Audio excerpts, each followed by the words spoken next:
The first thing King Soo-Kung noticed was not the blood. It was the silence. The grand ballroom of the Imperial Seoul Hotel had been alive only seconds before, overflowing with music, expensive laughter, and the polished smiles of people who believed power could never leave their hands. Crystal chandeliers reflected across polished marble floors, while cameras flashed around Korea's wealthiest families, all gathered to celebrate what newspapers had already begun calling the merger of the decade.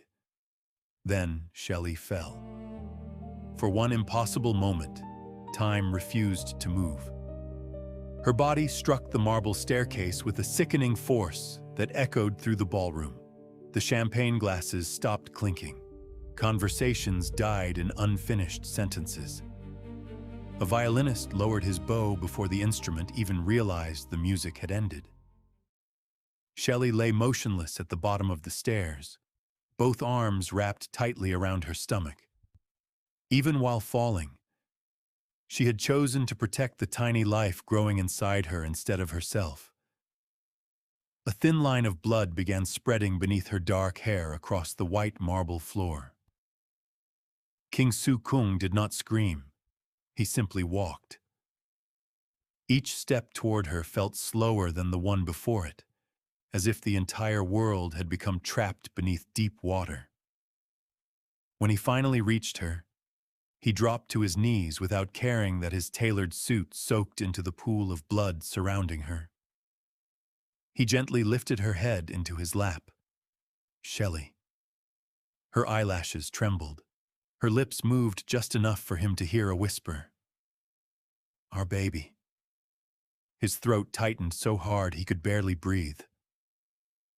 Our baby is still here, he whispered, pressing his forehead against hers. Stay with me. Sirens had not yet arrived. Security guards hesitated. Executives looked toward Chairman Kang before anyone dared move. That hesitation told King everything he needed to know. This had never been an accident. Someone had wanted witnesses. Someone had wanted him to watch the woman he loved die. He slowly looked up. His father remained standing at the top of the staircase. Chairman Kang's face revealed nothing. Neither did Director Han, whose daughter had spent months expecting to become King's wife. Neither did the lawyers surrounding them. Only one pair of eyes looked away. King noticed his cousin lower his head for barely a second. Guilt. Tiny. Almost invisible. Enough. King returned his attention to Shelley.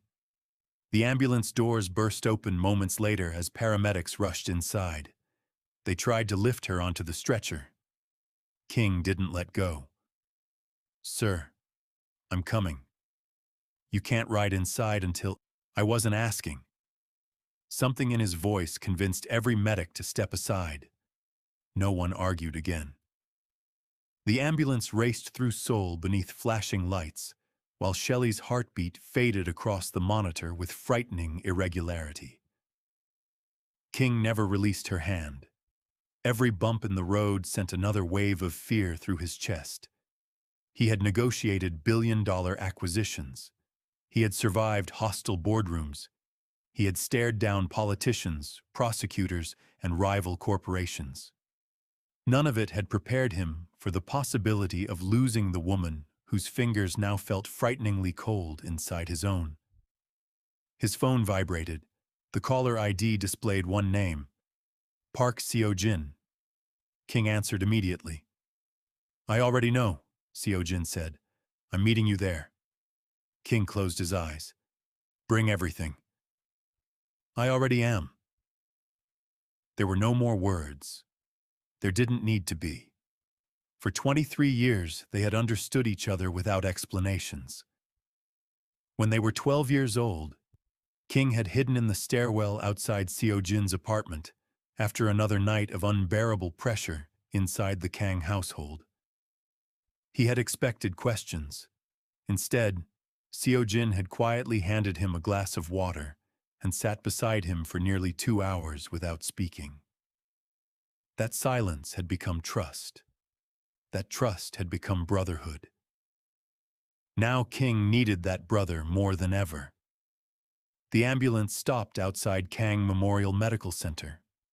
Doctors rushed Shelley through the emergency entrance. King followed until two nurses blocked his path. "You must wait here. I'll stay beside her. You can't enter the operating area." Before he could answer, he noticed something strange. The trauma team wasn't moving with urgency. One resident stood staring at a computer. Another quietly spoke into a phone before approaching the operating room. A senior administrator walked toward the emergency department instead of the trauma bay. Everything felt slow. Far too slow. Sio-Jin arrived less than 3 minutes later, carrying a black emergency case over one shoulder. He didn't waste time greeting anyone. Instead, he watched the hallway. His expression hardened. "They're delaying treatment." King turned sharply. "What?" "They're pretending to prepare." Sio-Jin pointed toward the trauma doors. "Look carefully. The crash cart should already be inside." It isn't. The surgical team should be assembled. They're missing 2 specialists. The blood bank should have responded. They haven't. King felt ice settle inside his chest. "They're waiting." Sio-Jin nodded once. "They're waiting for her condition to become irreversible." For a brief second, the hallway became perfectly silent. Then King looked directly at the hospital administrator. "Who gave the order?" The woman swallowed. I don't know what you're talking about." "You have 3 seconds."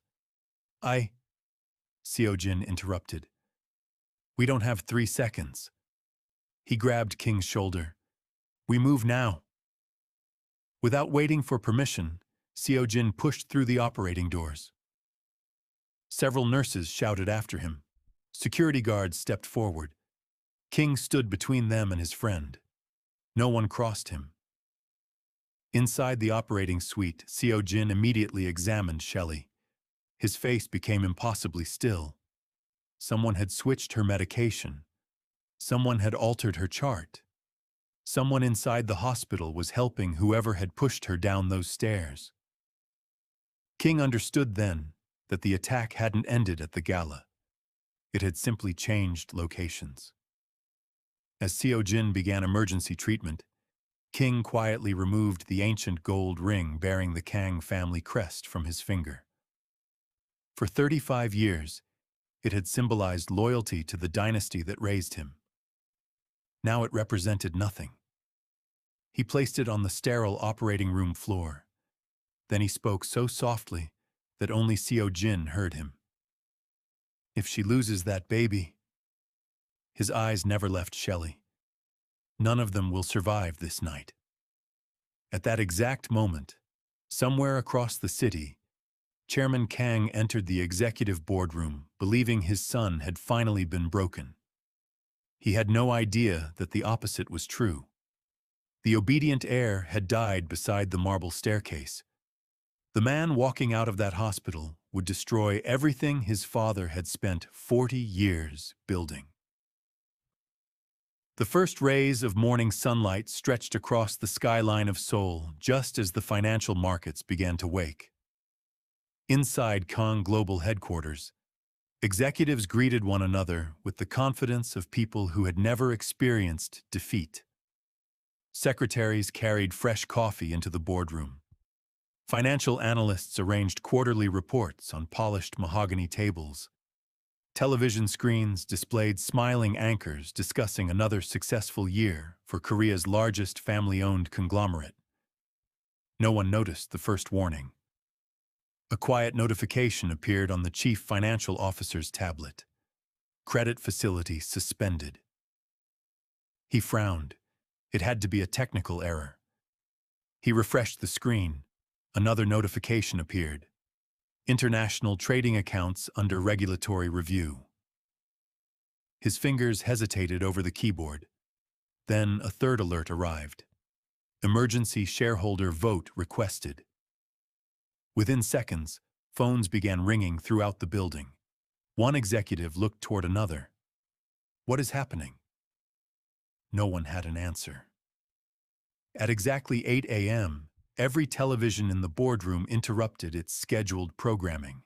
Breaking news banners filled the screen. Authorities have launched an unprecedented investigation into Kang Global and Han Holdings following allegations of international financial misconduct. Chairman Kang slowly stood from his chair. Turn it off. No one moved. The anchor continued reading. Documents delivered overnight to prosecutors, financial regulators, and international banking authorities appear to detail decades of hidden accounts, market manipulation, tax fraud, and illegal acquisitions involving senior executives from both corporations. Director Han's face drained of color. Impossible. The chairman's private phone rang. He answered immediately. What? The voice on the other end spoke rapidly. What do you mean the accounts are frozen? Silence. No. His grip tightened. Who authorized that? Another pause. Then, for the first time in decades, Chairman Kang looked genuinely afraid. My son. Across the city, King Soo-Kung remained seated beside Shelley's hospital bed. He had not slept. The rhythmic sound of the heart monitor filled the quiet room as morning light spilled across the blankets. Shelley remained unconscious, her breathing supported by oxygen, her hand resting gently over the place where their child continued fighting to live. King carefully brushed a strand of hair away from her face. You always told me that power should protect people. He smiled faintly. I finally listened. A soft knock interrupted the silence. Sio-Jin entered carrying 2 cups of coffee. You should eat. King accepted the cup without drinking. How is she? The swelling has begun to decrease. And the baby? The heartbeat is stronger than it was last night. King closed his eyes in gratitude. Sio-Jin leaned against the wall. The first phase worked. It wasn't the first phase. King looked toward the window. It was only the introduction. His friend raised an eyebrow. How many phases are there? King answered without emotion. 4. Sio-Jin let out a slow breath. I almost feel sorry for them. You shouldn't. Before either man could continue, King's private phone vibrated. He answered. Report. His chief of security spoke calmly. The emergency shareholder meeting has begun. And? Several institutional investors have voted against Chairman Kang. Continue. The chairman attempted to use his controlling shares. King remained silent. The transfer documents became effective at midnight. A faint smile crossed his face. So they finally discovered it. Months earlier, while his father had been negotiating an arranged marriage with the Han family, King had quietly donated his entire 31% ownership stake to an independent international medical foundation dedicated to maternal health care. The foundation's charter legally prohibited the shares from supporting mergers based on political or family alliances. Without King's voting power, the chairman no longer controlled the corporation. Everything his father had built depended on a majority he no longer possessed. What about Han Holdings? They're collapsing even faster. King looked once more toward Shelley. Good. Back inside Kang Global headquarters, panic spread through every floor. Lawyers rushed between conference rooms carrying stacks of emergency documents. Stock prices fell minute by minute. Banks demanded immediate repayment of loans that had been protected only by the chairman's voting control. International partners suspended billion-dollar agreements. Employees stared silently at the giant electronic board displaying the company's value as it continued falling. Director Han slammed both hands against the conference table. This is your son's doing. Chairman Kang said nothing. You created him. Still silence. You taught him everything. Finally, the chairman spoke. No. His voice sounded older than anyone had ever heard. I taught him business. I forgot to teach him mercy. The room became still. Everyone suddenly understood. King Soo-Kung had not reacted emotionally. He had prepared this for years. Every document, every signature, every anonymous corporation, every hidden investment. This was never revenge born overnight. This was a fortress patiently built in silence. Meanwhile, prosecutors entered the headquarters carrying warrants. The doors opened. Federal investigators walked inside. Television cameras followed. Employees watched in disbelief as executives who had seemed untouchable only hours earlier were escorted from the building. Some lowered their heads. Others protested loudly. One attempted to destroy a laptop before investigators stopped him. Every hallway echoed with the sound of collapsing power. At the hospital, Shelley's fingers moved. King immediately stood. A nurse hurried into the room. Doctor! Sio-Jin rushed to the bedside. Shelley's eyelashes fluttered. Her breathing changed. Very slowly, her eyes opened. The bright hospital lights forced her to blink several times before her vision settled. The first face she saw was King's. He was smiling, but his eyes were filled with tears. She tried to speak. Only a whisper emerged. The baby. King gently took her hand. Our little one is still fighting. A tear rolled down her cheek. And you? He laughed softly. I'm exactly where I belong. She studied his face for several quiet seconds. You didn't sleep. I wasn't tired. You've been crying. I had a reason. Her lips curved into the smallest smile. You always lie badly. King laughed again, this time unable to stop himself. Sio-Jin quietly stepped toward the door, giving them privacy. Before leaving, he looked back once. For the first time since the nightmare began, hope had returned to the room. Shelley squeezed King's hand with surprising strength. I heard your voice. He looked surprised. When? I don't remember much. But I remember you telling me to stay. His voice became almost inaudible. I was terrified. You kept your promise. King lowered his forehead against hers. No, I haven't. She looked at him with confusion. He gently kissed her hand. I promised to protect you. I was too late. Shelley slowly shook her head. You came. I always will. The hallway became quiet once again. Then King's cousin stepped forward with trembling hands. I pushed her. Every eye turned toward him. Tears streamed freely down his face. I thought... His voice broke. I thought she'd survive. I only meant to scare her. King stared at him. Who ordered it? The young man couldn't answer. Director Han closed his eyes. The silence was enough. King already knew. Hospital security officers quietly appeared at the end of the hallway, accompanied by financial investigators. The young cousin lowered his wrists before anyone spoke. I'll go. He didn't resist. Neither did Director Han when investigators presented the arrest warrant. The older man glanced one final time toward Chairman Kang. You should have controlled your son. Chairman Kang answered without looking at him. I spent 35 years trying. As it turns out, he was the only honorable man in the family. Director Han said nothing else as officers escorted him away. The hallway gradually emptied until only father and son remained. Chairman Kang looked through the hospital window toward Shelley sleeping peacefully inside. She's beautiful. King smiled faintly. She is. I understand now. King remained silent, The chairman slowly sat in one of the waiting room chairs. I never asked you if you were happy. King looked at him. You asked if I was prepared, if I was disciplined, if I was useful.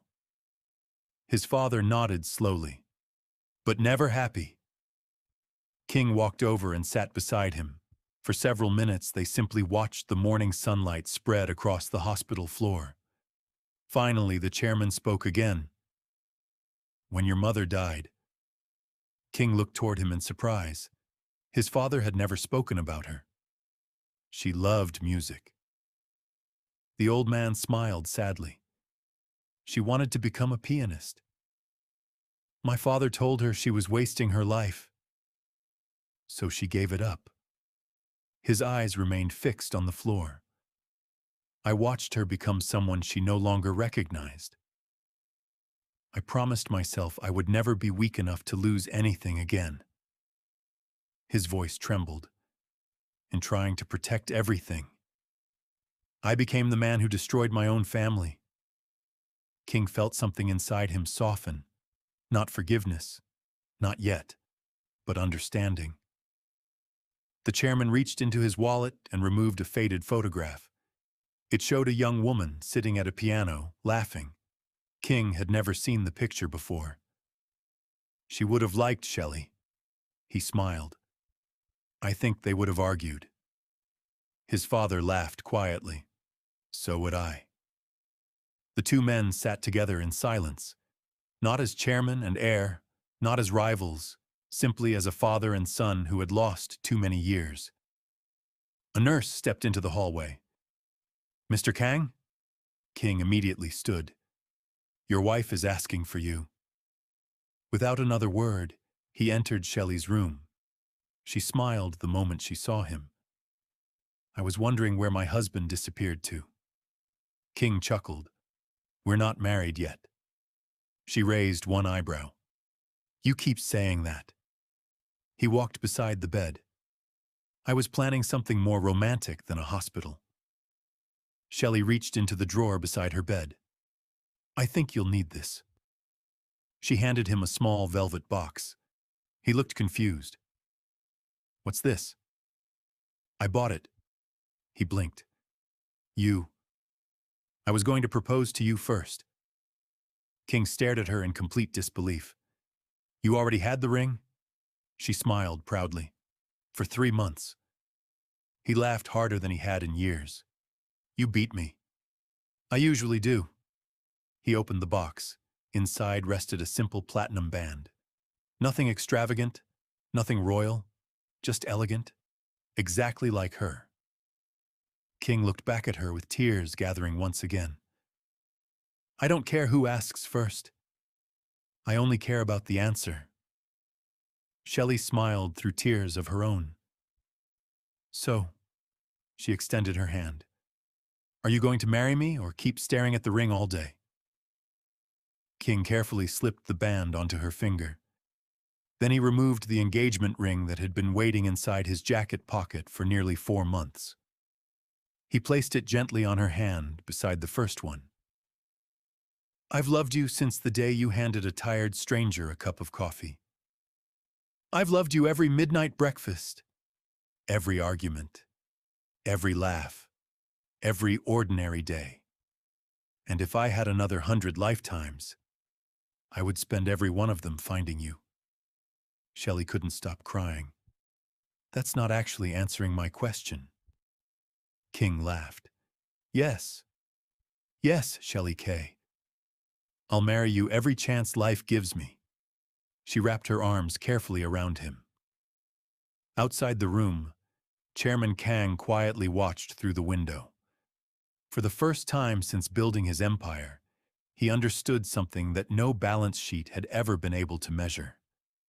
Love was the only inheritance that truly survived, and his son had become richer than he had ever been. 3 months later, beneath a clear autumn sky overlooking the Han River, King Soo-Kung and Shelley K stood before family, friends, doctors, nurses, and children from hospitals across Seoul. There were no politicians, no corporate alliances, no billion-dollar contracts. only people whose lives had been changed by kindness. Sio-Jin stood proudly as King's best man. When the minister pronounced them husband and wife, applause echoed across the river as flower petals drifted through the warm afternoon breeze. King looked into Shelley's eyes and realized something extraordinary. The greatest decision of his life had never been taking over a corporation. It had never been about dismantling two powerful dynasties. It had simply been choosing love over fear. And that choice had given him everything he had ever truly wanted: a family, a future, and a life that finally belonged to him. The first snowfall arrived 3 weeks after their wedding. Soft white flakes drifted across the windows of the penthouse overlooking the Han River, covering the city in quiet layers of silver. Seoul continued rushing beneath the winter sky, unaware that the two people who had become the center of the country's biggest financial story were spending the morning arguing over pancakes. "You burned them again," Shelley said, trying not to laugh. King looked down at the blackened edges and sighed dramatically. "I run international investment portfolios." She folded her arms. "And yet breakfast defeats you every single time. I think the stove has something against me." "The stove isn't the problem." He smiled as she walked behind him, gently taking the spatula from his hand. "Move over." He obeyed immediately. Watching her cook had become one of his favorite parts of every morning. There was something peaceful about the way she moved through the kitchen. She hummed softly while whisking eggs, smiled every time she caught him staring, and somehow made even an ordinary breakfast feel like the greatest luxury he had ever known. "You know," she said, "for someone who spent 35 years surrounded by private chefs, you're surprisingly determined to learn." King wrapped his arms gently around her waist from behind. "I missed 35 years of ordinary life." He rested his cheek against her shoulder. "I'm trying to catch up." Shelley leaned back into him. "We have the rest of our lives." He closed his eyes. "That's my favorite sentence." A few hours later, they arrived at the headquarters of the Shelley K Foundation. The building that had once served as Kang Global's executive headquarters looked completely different now. The towering marble lobby no longer displayed portraits of corporate founders or lists of annual profits. Instead, colorful murals painted by children covered the walls. The massive boardroom had become a training center for young doctors. The chairman's private office had been transformed into a counseling suite for mothers recovering from traumatic pregnancies. Where fear had once lived, hope had taken its place. Employees no longer bowed in silence when King entered. They waved. Doctors greeted him by name. Children ran through the hallways carrying crayons and storybooks. One little girl stopped in front of him and tugged gently on his coat. "Mr. King?" He knelt until they were eye level. "Yes?" "My mommy said you built this place." King smiled. "No." He pointed toward Shelley, who was speaking with a group of nurses. "She did." The little girl looked toward Shelley with wide eyes before running over to hug her. King watched quietly. Years ago, he would have measured success by stock prices. Now, he measured it by moments like this. His thoughts were interrupted by Sio-Jin entering the lobby carrying a stack of patient files. "You know," Sio-Jin said with a grin, "you're becoming a terrible billionaire." King laughed. "Why?" "You spend more time carrying babies than attending meetings." King looked completely unapologetic. "I prefer babies." "I noticed." Sio-Jin glanced toward Shelley. "She's looking stronger every week." King nodded proudly. "The doctors finally cleared her to return part-time. She'll never slow down." "No. And honestly, I wouldn't love her nearly as much if she did." Sio-Jin smiled. "You two deserve this." King placed a hand on his friend's shoulder. I wouldn't have any of it without you. Sio-Jin immediately shook his head. No. You built this. King looked toward the intensive care wing that had been preserved exactly as it had been on the night Shelley's life was saved. I almost lost everything, his friend answered quietly. You almost lost everyone. There's a difference. King nodded. There is. Several months passed peacefully. The seasons changed. Construction crews expanded the foundation into neighboring buildings. New clinics opened across South Korea.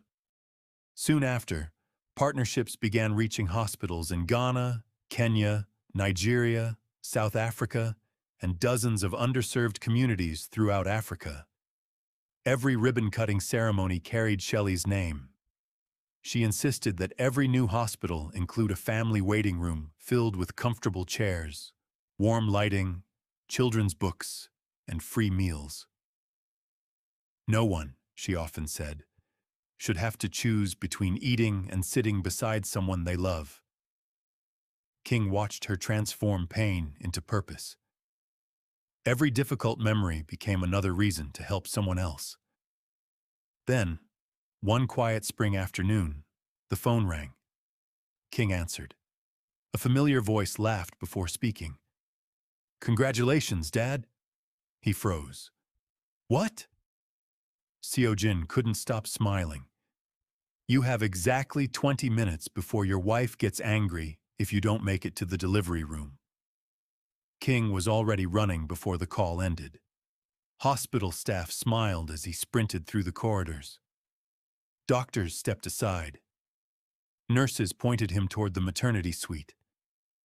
He burst through the doors just as Shelley looked up. She laughed despite the pain. I told everyone you'd panic. I am panicking. I can see that. He reached her bedside and immediately took her hand. I'm here. I know. Hours later, the room filled with the unmistakable cry of new life. King forgot to breathe. A tiny baby boy was carefully placed into Shelley's arms. She looked down at him in complete wonder. So this, she whispered, is what all the fighting was for. King gently touched his son's tiny hand. The little boy immediately wrapped his fingers around one of his father's. King felt tears spill freely down his face. He had negotiated billion-dollar agreements without blinking. Yet this tiny hand completely unraveled him. Shelley looked up at him. What should we call him? King smiled. Min-jae. She nodded. And his middle name? Kofi. She smiled even wider. Our son will carry both of our worlds. King kissed her forehead. He'll carry something even greater. She looked at him. Our love. The years that followed became wonderfully ordinary. King attended school plays instead of shareholder meetings. Shelley taught medical students while still finding time to read bedtime stories every evening. Min-jae grew up believing hospitals were places filled with kindness instead of fear. Every year on his birthday, King and Shelley returned to the same marble staircase where everything had nearly ended. The hotel had offered to remove it many times. They always declined. Instead, they placed a single white rose on the first step. Not to remember the pain, but to remember the promise. The promise that love would always be stronger than power. That family would always matter more than fortune. And that even the darkest night could become the beginning of a completely different life. One evening, many years later, King stood on the balcony of their home watching the sunset paint the Han River in shades of gold. Min-jae, now a young boy, ran across the garden laughing while Shelley chased after him. Their laughter floated through the warm evening air. King smiled to himself. Once, he had been the heir to an empire built on fear. Now he was simply a husband, a father, and a man deeply grateful for the ordinary moments he had once believed money could buy. He finally understood that happiness had never been hidden inside boardrooms, fortunes, or family legacies. It had been waiting in a cup of coffee shared with a stranger, in midnight breakfasts, in quiet conversations, in a hand that refused to let go. And as the sun disappeared beyond the skyline, King Soo-kung realized that the greatest victory of his life had never been destroying two powerful dynasties. It had been choosing love, and waking up every morning with the woman who had taught him how to truly live. Years later, King quietly walks alone through the abandoned Kang Global boardroom one final time. The chairman's office is empty. The long conference table where generations fought for power is covered in dust. King removes the ancient Kang family ring from his finger, the same ring he once wore as heir to the empire. He gently places it on his father's desk. "I don't need this anymore." He turns without looking back. Outside the building, Shelley is waiting beside their young son. Little Min Jae runs toward him. "Daddy!" King kneels and lifts him into his arms. "Ready to go home?" The little boy smiles. "Aren't we already home?" King looks at Shelley. She smiles back with tears in her eyes. He realizes his son is right. Home was never the empire. It was never the fortune. It was never the family name. Home had always been the woman who believed in him before anyone else did. The three of them walk hand in hand toward the rising sun. Behind them, the doors of the old dynasty close forever. Ahead of them, a new generation walks toward a future built not on fear, but on love. The end. Thank you all for listening. Come back for more stories. And don't forget to like and subscribe.